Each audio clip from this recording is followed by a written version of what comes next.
I'm back. I'm back with another video. Thank you to everyone who subscribed to my channel so far. Look at me saying thank you to the people who subscribed to my channel. So in light of that, I wanted this video to be an encouragement to some. I wanted to talk about my journey to becoming a mom and what I had to go through infertility wise. Videos like this that I would come across on YouTube when I was going through my journey, and it really encouraged me because it helped me feel that I wasn't so alone. Um, it helped me see that there was a whole community of women who were experiencing a lot of similar things that I was going through. And so back then I was encouraged, and I just hope this is encouraging. And even if you're not in the season of trying to be a mom, or even if you're not experiencing infertility, I hope there is some part of this video that is encouraging for you and something that's uplifting. So I guess you gotta watch to see. So with that, let's get started. When I was young, I can remember I wanted to be a mom. And that's just little girl Michelle having those thoughts like, oh, being a mom is fun. Um, so as I got older and when I met my husband, and when we got married, becoming a mom became more of a reality for me. It's like, wow, I'm married and I'm all the more closer to having kids. And wow, I'm about to be married for 10 years. So when Ryan and I first got married, we did agree that we wanted to wait a little bit before we had kids. Ryan and I were in a long distance relationship. So, with us being married and finally living together and getting to know each other on that deeper level as husband and wife, not just boyfriend or girlfriend from different states, it meant a lot for us, and it was important for us to wait. So we waited. So I'd say a little over a year and some change. I guess that wasn't that long. I got bit. I got bit by the motherhood bug. And I really wanted to have kids. And it was like, I know little kid Michelle wanted to be a mom, but this is grown woman Michelle, and grown woman Michelle wants to be a mom. And I think because Ryan is such a sweet husband, he's such a good husband, he saw that I really, wanted to be a mom. And he said, hey, my wife, my good thing, she wants to have a baby. We gotta have a baby. That's what she wants. And we finally was like, okay, let's officially start trying for a baby. Just one, at least one.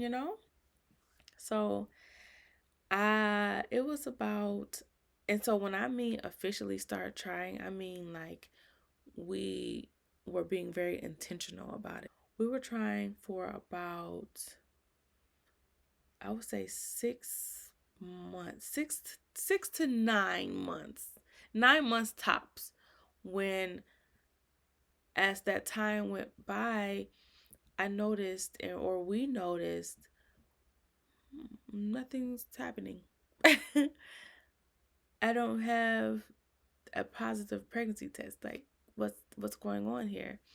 And so, being me, the person who I am, I wanted to, go to the doctor just to get checked out, just to make sure. Because in my head, hey, we're doing all the things right. Why is this not happening? Why isn't it a thing? And I shared with the doctor that, hey, we've been trying to have a baby. It's been this amount of time and nothing is happening. And I remember she, kind of reassured me like, sometimes it doesn't go as fast as you may want it. These things take time. She gave me lots of tips. She gave us like these apps we can use to sort of optimize us, getting pregnant. So I'd say after that appointment, I'd say another year went by. And in that year was really tough because, guys, I'm buying pregnancy tests. We're buying every kit under the sun to help optimize us getting pregnant. Like, I'm getting like ovulation tests. I mean, they've got thermometers out there, they've got all these things to help really improve the odds of getting pregnant. And I went through just disappointment test after negative pregnancy test. It began to weigh on me. It began to make me feel sad. I was sad. I was angry. I was disappointed. I was worried. All of these things. And I just didn't know what could be the problem. And I would share some tears about it too. Like, Ryan, is it even going to happen? So a few months after that year of seeing the doctor, this time around, she took, I think, a more extensive blood test, and we waited, and those test results came back normal. Everything was fine, as it did the first time we went. And so she said, because you guys have been trying for this amount of time, she said, I want to refer you to an infertility specialist. And I said, okay. And so we waited, and we finally got in, and we got in. They were on it. So they do all these tests. The results are in. We get back, and it was almost like, okay, we're about to figure out what's the problem. And so they sat us down, and they told us, overall, you guys are healthy. According to our tests, there's nothing too much that's off. There was something a little bit off with me. There was even some things a little bit off with Ryan. Okay, so she was saying, because of everything you guys have gone through, because of the length of time it has taken for you to have a child, I want to recommend IVF for you guys. And so I remember they started going down the procedure and everything that had to be done.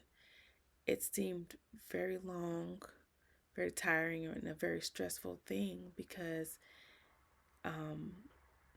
you had to just do so much. I can't even begin to talk about that list. And they were ready to start that day. Like, I think the first step for anyone who has experienced this, they want you to get on birth control because they want to be able to control or be able to see or predict when you're going to ovulate. It was something like that because, like I said, it was a part of the system. It was a part of what they wanted to do to begin IVF. And they went over the procedure, what had to be done, and they went over it. And I remember they kept emphasizing, and it might not work. It might not work. You're going to go through this. You're going to have to do this. I mean, I'm telling you, they explained it to a T, but it might not work. And so we were like, okay, give us some time. We want to go home, and let's think about it. Let's think about it. Let's pray about it. Let's see. And so I still remember that path we walked. We took a walk. Ryan and I, we love taking walks together because that really helps us to connect and talk. And we were talking about it.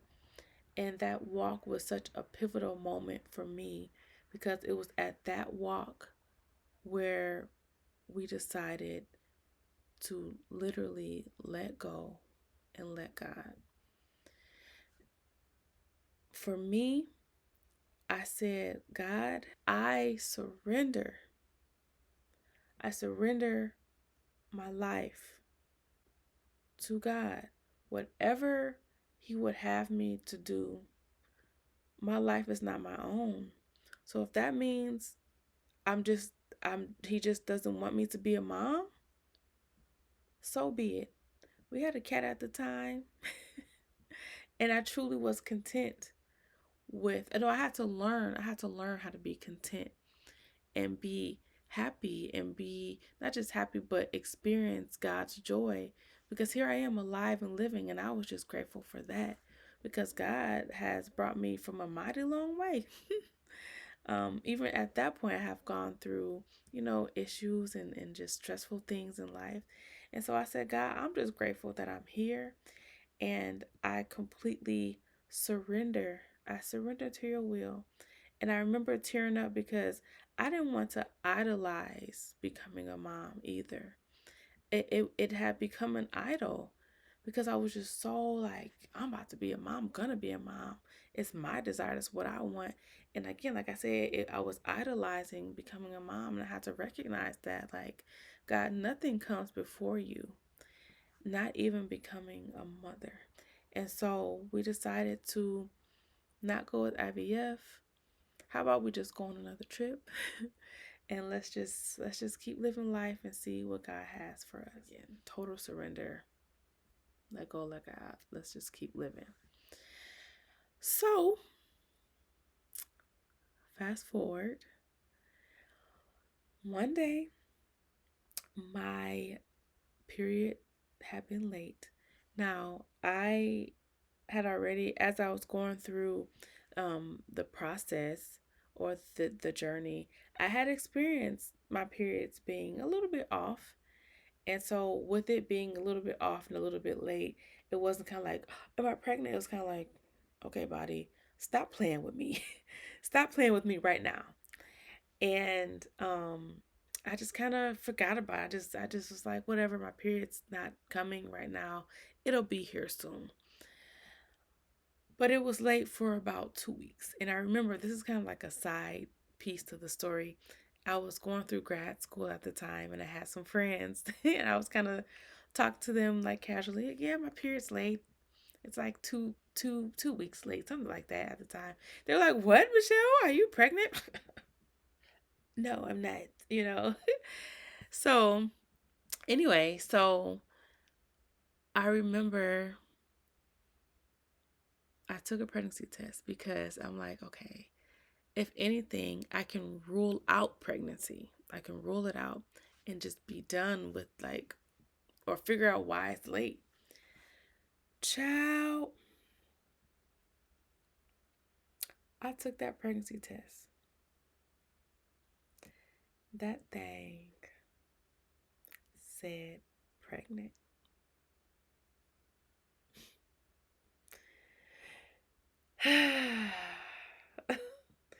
It was something crazy about that moment. I couldn't process it. It was just so unreal because I had never gotten, a positive pregnancy test before. Um, it was just such a so surreal type of moment. And so we was like, okay, so we go to the doctor and we said, hey, we got this positive pregnancy test. Like, what do we do? Is this fake? Is it like a false positive, something? And so they did a blood test. They did an ultrasound, and sure enough, that blood test came back and it said positive. I was pregnant. They did an ultrasound. Sure enough, there was a little peanut of a baby in there. Oh my gosh. The joy that I experienced during that time was unreal. I was just so thankful and grateful that God chose. He did, in fact, choose for me to become a mom. And that is just something I will forever be grateful to God about because He didn't have to do it. He didn't have to bless me with children. And so, man, I went through my first pregnancy with my son, my firstborn son. A beautiful pregnancy. And I remember after having him, and I come from a family with siblings, and I understand how it looks like to be close with your sibling, and I desired that for my son. But listen, I had come from waiting and trusting God and surrendering to God, so I wasn't tripping over having another one. I said, I'm so happy I got one. 6 months later, I found out I was pregnant again. I was like, what? Thank you, Lord. And then sure enough, I ended up having two more back to back. Like what were they talking about? Infertile? What? Infertile where? But like I said, I respect the doctors because they just do and they say what they know. And according to their calculations, according to what they learned, hey, this is the thing. They're infertile because they're not getting pregnant. And so, man, having babies has been just the greatest joy in my life. And like I said, I am just overly grateful that God just specifically chose me to be a mom and and specifically gave me these four children. And I just look at them all the more like gifts because God waited for a certain time to give us children. And I'm just grateful for that. So I want to just settle down a little bit and just, I thank you if you made it to this point of the video. But I just want to encourage you, whatever you're waiting for, whether it be kids, whether it be a husband, a new job, anything that you wait for, your food to come out at the restaurant. I just want to encourage you to absolutely surrender your life to God. And if you don't know him, get to know him. It's such a beautiful thing to have Christ as the center of your life and to be just so surrendered to his will. Because I know for me, I loved God that much where I was able to say, God, take it. This life is not mine. And so, yeah, like I said, I want to encourage whoever might be listening to this video just to remember that there is surrender that is required in your relationship with Christ, and just keep moving, keep praying, keep keeping your conversation open with God because He hears you, He knows, He cares, and He's listening. So, with that, I will simmer down. I will shut this video off and I'm going to get ready to go to bed. And I will see you guys in the next video. Be on the lookout really quickly. I am going to upload one of my labor and delivery stories with one of my babies. I think I'll go with my last one and just upload that because again it was labor and delivery stories that also helped me as I was going through my pregnancy time, and those videos encouraged me too. So I wanted to upload my birth and delivery with my child. So look out for that video coming up next, and yeah, I'll catch you back then. Bye bye.